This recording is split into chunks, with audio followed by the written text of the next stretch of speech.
네, 오늘 수요일 저녁입니다. 오늘도 우리 하나님 말씀 함께 나누시면서 하나님이 우리 공동체와 또 가정과 개인에게 주시는 말씀을 들으실 수 있기를 간절히 바랍니다. 오늘 우리 같이 나눌 말씀은요, 구약성경 역대상 21장 1절부터 8절에 있는 말씀입니다. 구약성경 641페이지쯤에요. 역대상 21장 1절부터 8절에 있는 말씀 가지고 다윗의 실수, 이런 제목으로 함께 말씀 나누겠습니다. 톨스토이의 작품 마귀와 빵 한 조각에 나오는 내용을 제가 잠시 좀 소개해 드리려고 합니다. 아주 착실하고 성실하고 착한 농부가 있었습니다. 일을 열심히 했고요. 일하다가 좀 지치면 자기가 준비해왔던 작지만 빵 한 조각, 그거 먹고 다시 힘내서 일했던 그야말로 성실한 사람이었습니다. 여러분, 열심히 일하고 자기를 달래줄, 허기를 달래줄 것이 빵 한 조각밖에 없었지만 불평하지 않고 오히려 감사하며 살았던 사람입니다. 여러분, 이렇게 성실한 사람을 그냥 두고 볼 수 없었던 마귀들이 이 성실한 농부를 타락시키자고 작전을 짜고 계획을 합니다.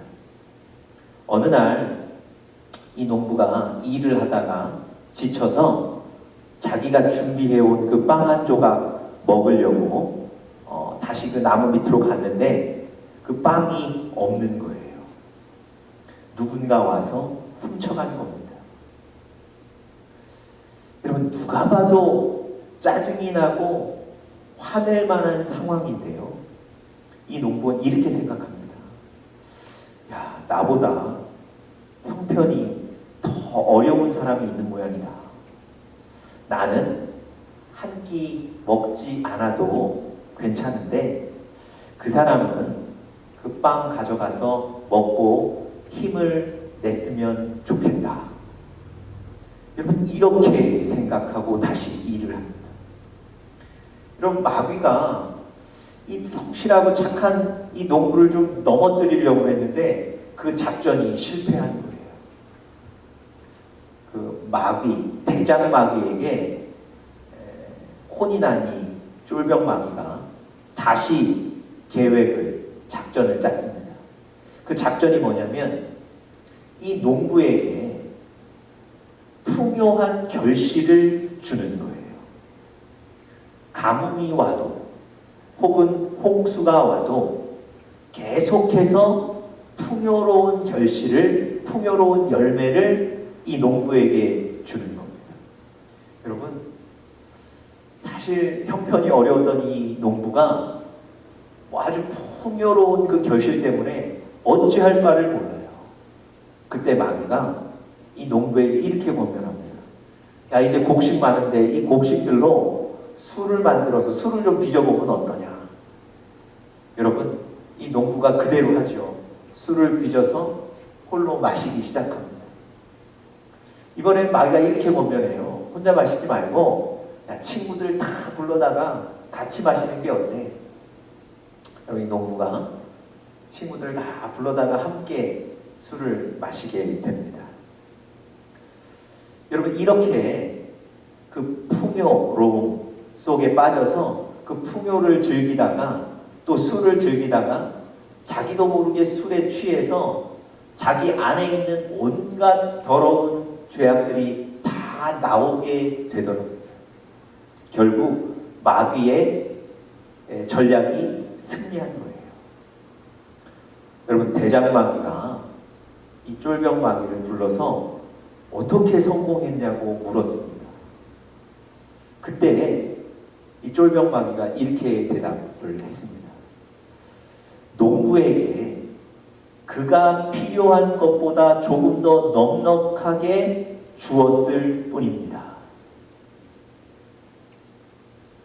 여러분, 이게 마귀의 전략이었던 거예요. 그런데 그 전략에 이 착실했던 성실했던 농부가 넘어지고 만 겁니다. 여러분, 오히려 부족하고 모자랐을 때는요, 감사할 수 있었어요. 아니, 빵 한 조각 누가 훔쳐갔어도 그 사람을 이해할 정도로 마음이 넓었었습니다. 그런데 풍요해지고 난 뒤에, 부요해지고 난 뒤에는 그 넓은 마음도 없어졌고요. 그리고 이 농부가 오히려 죄에 쉽게 흔들리게 되고 죄에 넘어가게 되었다는 겁니다. 여러분, 왜 그럴까요? 아니, 넉넉하면 또 형편이 좀 좋으면 더 감사할 수 있을 것 같고 더 넓은 마음으로 살 수 있을 것 같은데 왜 이런 일이 벌어졌을까요?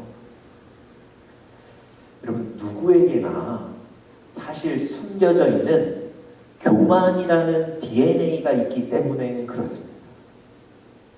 여러분, 누구 하나 예외 없이 이 교만이라는 이 DNA를 다 갖고 살기 때문에 그렇습니다. 여러분, 제가 우리 사랑하는 영적인 가족들에게 그렇기 때문에 우리는 어렵게 살아야 됩니다, 이런 얘기 드리는 게 아닙니다. 하나님이 주시는 은혜를 받아야죠. 하나님이 주시는 복을 받아야죠. 그때 더욱더 영적으로 겸손해야 된다고 말씀드리는 겁니다. 그럴 때 더욱더 우리 영혼을 지키기 위해서 조심해야 된다고 말씀드리는 겁니다. 우리가 실수하기 쉽거든요. 우리가 넘어지기 쉽거든요. 제가 지금 수요일마다 몇 주간 계속해서 실수에 관해서 말씀드립니다. 2주 전에는 히스기야의 실수에 대해서 말씀드렸고요. 지난주 수요일에는 여호수아의 실수에 대해서 말씀드렸습니다. 여러분, 이 두 사람은요, 공통점을 갖고 살았던 사람들입니다. 어떤 공통점이냐면 하나님께로부터 아주 큰 은혜를 받았다는 공통점이었습니다. 여러분, 히스기야는요, 어떤 질병으로 말미암아 이제 곧 사망하게 됩니다. 사망 선고를 받았던 사람입니다. 그런데 하나님께서 그의 질병을 고쳐주시고 그의 생명을 연장시켜 주시는 은혜를 직접 경험하고 받았던 사람입니다. 여러분, 얼마나 큰 은혜입니까? 아마 이 사람 간증시키면 몇 시간을 뜨겁게 간증할 수 있지 않겠습니까? 아마 듣는 사람들은 얼마나 은혜가 크겠습니까? 여러분, 여호수아도 마찬가지예요. 모세의 뒤를 이어 이스라엘의 지도자로 하나님께서 여호수아를 세워주셨습니다. 지도자가 되어서 바로 이 이스라엘 백성들을 데리고 요단강을 건너야 하는 첫 번째 임무가 주어졌을 때 하나님께서 그 요단강을 마르게 하셔서 그 요단강의 물을 멈추게 하셔서 이스라엘 백성들을 그 요단강으로 건너가게 하셨던 그런 은혜를 경험한 사람이 여호수아예요. 그것 때문에 이 온 이스라엘 백성들에게 지도자로 인정받고요, 온 이스라엘 백성들에게 지지를 받았던 것 아닙니까? 뿐만 아니라 여호수아가 요단강 지난 이후에 가나안 땅에 들어가서 하는 전투들마다 하나님이 놀랍도록 하나님의 방법으로 승리를 주셨습니다. 여러분, 여호수아도요, 히스기야 못지않은 놀라운 은혜를 받았던 사람입니다. 여러분, 그런데 이 두 사람에게요, 하나님의 큰 은혜를 경험했다는 것 외에 공통점이 하나 더 있습니다. 그게 뭐냐면 교만으로 실수했다는 것, 교만으로 넘어졌다는 것입니다. 여러분, 히스기야가 이제 그 병에서 치유를 받고 또 생명이 더 길게 연장이 되었을 때 바벨론이라는 나라의 사신들이 이 히스기야를 축하하기 위해서 온갖 비싼 예물들을 가지고 축하하기 위해 왔습니다. 여러분, 이 히스기야가 자기 축하하기 위해 온 그 바벨론 사신들에게 하나님이 나를 고치셨습니다. 하나님의 은혜로 내가 살았습니다 라고 간증했어야 하는데 그런 얘기는 전혀 하지 않습니다. 하나님의 은혜에 대해서는 전혀 얘기하지 않고요. 그 바벨론 사신들에게 내가 가진 재산은 이 정도입니다. 자기의 재산의 창고를 열어 보여줘요. 내가 가진 무기는 이 정도입니다. 무기의 창고를 열어서 그들에게 다 보여줍니다. 여러분, 무엇을 뜻하는 걸까요? 하나님의 은혜로 내가 지금 다시 살게 되었는데 그 하나님의 은혜는 잊어버리는 거예요. 강한 저 바벨론의 나라의 사람들이, 저 사신들이 나를 축하하기 위해 직접 온 것을 보고 어깨에 힘이 좀 들어간 거예요. 내가 이 정도구나. 교만에 싹이 트기 시작한 겁니다. 그래서 자신의 위대한 강함을 보여주기 위해서 무기 창고며 보물 창고를 다 열어 보여주는 거예요. 여러분, 이렇게 교만의 실수를 범하게 됩니다. 여러분, 여호수아는 어땠습니까? 기브온 사람들이 변장을 하고 이스라엘 백성들을 찾아옵니다. 자기들이 이스라엘 백성들의 종이 될 테니까 자기들과 동맹, 조약을 좀 맺어달라는 겁니다. 자기들은 종으로 일하는 대신에 어려운 상황들이 오면 자기의 목숨은 분명히 지켜주는 것, 이게 조건이었어요. 여러분, 여호수아가 들어보니까 조건이 유리해요. 괜찮아요. 힘들이지 않고 종들을 얻게 되는 거예요. 그리고 이 사람들이 스스로 자기들을 찾아온 것 보니까 야, 우리가 이 정도로 강하구나. 자기의 강함에 도취되게 되는 겁니다. 그리고 그 사람들 생명을 보호하는 일, 야, 그건 별로 어려운 일 아니야. 이렇게 생각하고 바로 그 조약을 맺는 사인을 하게 돼요. 하나님께서는 이 일을 여호수아에게 교만이라고 얘기하셨거든요. 네가 왜 나에게 묻지도 않고 이 일을 행하느냐고 하나님은 그렇게 평가하셨습니다. 여러분, 이 히스기야도 그렇고요. 여호수아도 그렇고요.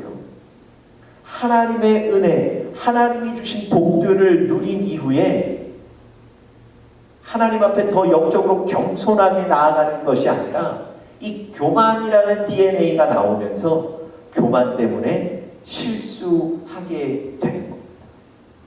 교만 때문에 실수하여 넘어지게 되는 겁니다. 여러분, 우리가 이런 때를 우리 역시도 조심해야 됩니다. 이런 때 우리 역시 계속해서 영적으로 겸손하여서 넘어지지 않도록 해야 될 줄 믿습니다. 오늘 우리가 역대상 21장 본문을 읽었는데요. 오늘도 믿음으로 산 사람이지만 역시 이 교만 때문에 실수하는 사람의 얘기가 등장합니다. 바로 다윗의 얘기입니다. 여러분들 잘 아시는 것처럼 다윗도 히스기야나 여호수아 못지않은, 아니 그것보다 더한 하나님의 은혜를 경험했던 사람입니다. 여러분, 이 다윗은 들에서 그저 가축, 양들 먹이는 어린 목동이었습니다. 아무도 그를 주목하지 않았고요. 그의 아버지조차 집안에 중요한 일이 있을 때 그를 부르지 않았을 정도로 사실은 무시되었던 막내 아이였습니다. 그런데 하나님은 그를 주목하여 보셨어요. 하나님은 그를 깊이 보시고 이스라엘의 지도자로 세워주셨습니다. 그뿐만이겠습니까? 여러 가지 폭력과 어려움에서 그를 지켜주셨고요. 무엇보다 사울 왕의 위협으로부터 그를 지켜주셨습니다. 왕이 된 이후에 여러 번의 전투들이 있었지만 그때마다 하나님이 승리를 주셨어요. 그래서 이스라엘을 다윗이 다스릴 때에 그 나라가 태평성대했던 겁니다. 여러분, 하나님께서 다윗에게 이런 복을 주셨습니다. 그런데 어느 날, 오늘 본문에 읽어보시면 어느 날 다윗이 이스라엘의 군사의 숫자를 계산하도록 명령을 내립니다. 여러분, 어떻게 보면 이 군사 책임자가 우리 군사 몇 명인지 계산하는 것, 뭐 사실 이건 특별한 일이 아니고 어쩌면 당연한 일이고 자연스러운 일이죠. 그런데 이 일을 하나님은 교만이라고 평가하셨고요. 이 일 때문에 다윗과 이스라엘 백성들이 징계를 받게 됩니다. 여러분, 왜 이게 죄였을까요? 왜 이게 다윗의 실수였을까요?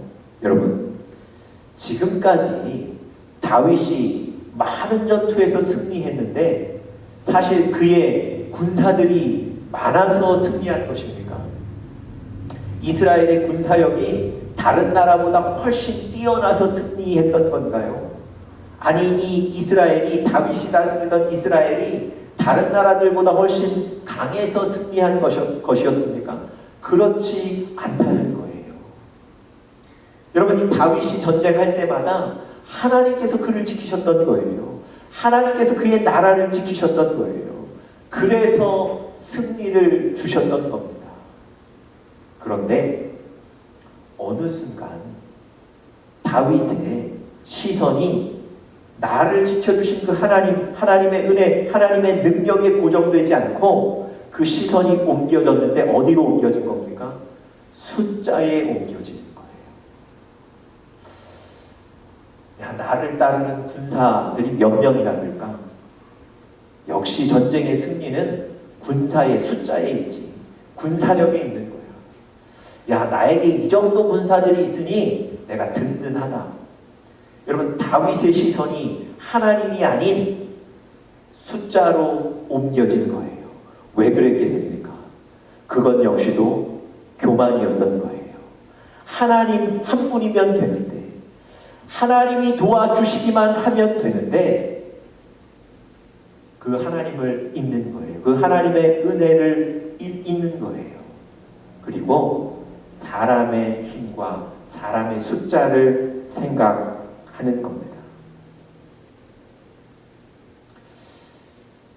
여러분, 오늘 본문을, 역대상 21장 본문을 1절부터 8절까지 잘 읽어보시면 다윗이 이런 영적인 실수를 범한 그 원인을 조금 더 상세하게 얘기해 주고 있습니다.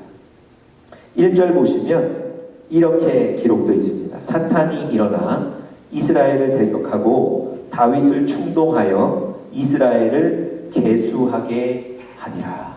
여러분, 무슨 얘기입니까? 다윗의 마음을 충동하게 하고 다윗의 마음을 하나님 아닌 숫자로 옮기게 만들고, 숫자가 많아야 안심이 되고 숫자가 많다는 걸 자랑하고 싶은 마음을 갖게 한 것이 바로 사탄이라는 거예요. 여러분, 사탄의 전략이었던 겁니다. 악한 영의 전략이었던 거예요. 그것에 그 다윗도 넘어가는 겁니다. 여러분, 악한 영이요, 우리를 이렇게 공격합니다. 우리에게도 영적인 실수를 범하게 만드는데, 그게 구체적으로 어떤 겁니까? 우리로 하여금 하나님의 은혜, 하나님의 능력, 그것 바라보지 못하게 만들고 그것에서 관심을 숫자로 옮겨버리는 거예요. 내 통장에 잔고가 얼마나 남았나? 나를 도와줄 사람이 몇 사람이나 되는가? 내가 다른 사람보다 얼마를 더 이득을 보았는가? 혹은 내가 다른 사람들보다 얼마나 더 손해를 보았는가? 숫자에, 우리 눈에 보이는 현상에 집중하게 만드는 거예요. 여러분, 누구나요, 숫자나 눈에 보이는 현상에 집중하게 되면 지금까지 나를 지키시고 인도하시고 도와주셨던 그 하나님을 바라볼 수가 없습니다. 여러분, 이게 마귀의 전략이에요. 이렇게 우리를 교만하게 만들어서 사람을 바라보고 숫자를 바라보게 만드는 겁니다. 어느 목사님이 목회를 하시는데, 목회를 잘 하셨는데 어느 순간부터 계속 걱정과 염려에 휩싸이시는 거예요. 여러분, 어떤 때부터였겠습니까? 주일날 몇 명이 나오는지에 대해서 그 숫자에 집중하게 되셨을 때부터입니다.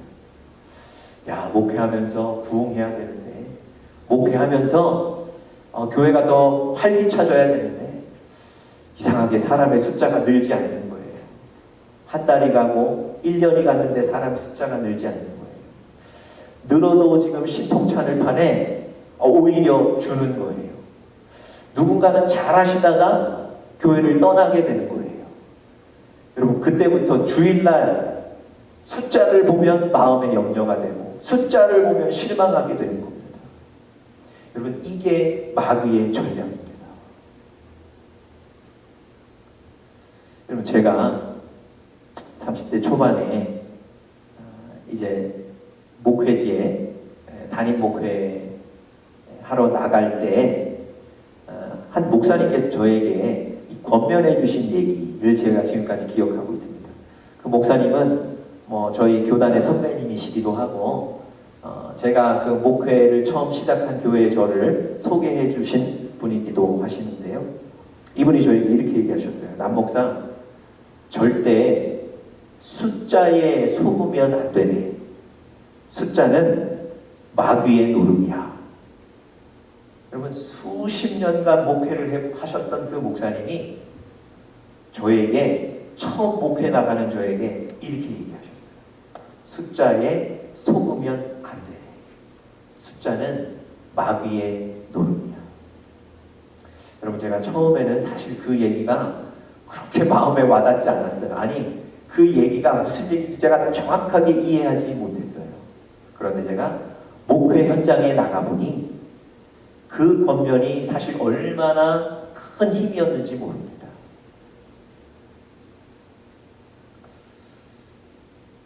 여러분, 이 마귀, 이 악한 영이 우리를 하나님으로부터 멀게 만들어서 숫자와 보이는 현상에 집중하게 만드는 이 전략이 얼마나 힘이 센지 몰라요.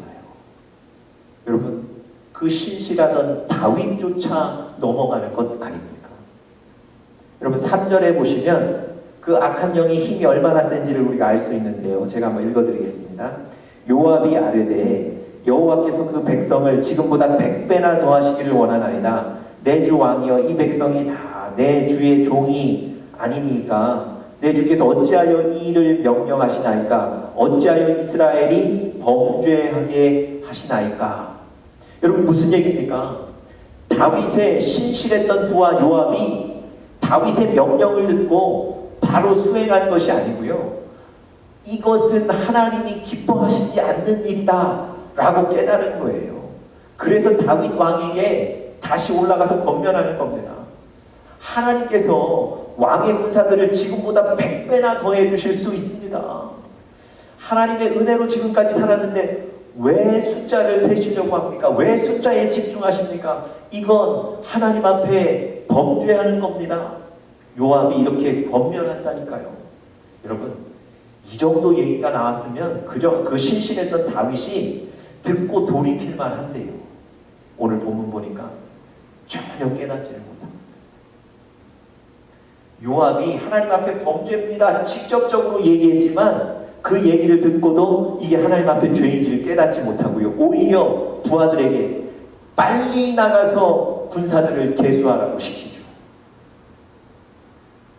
여러분, 악한 영의 계략은 이렇게 우리 마음을 혹하게 만드는 거예요. 유혹하는 거예요. 그래서 우리로 하여금 헤어나오기 어렵게 만드는 것, 그런 겁니다. 여러분, 악한 영에게도 힘이 있거든요.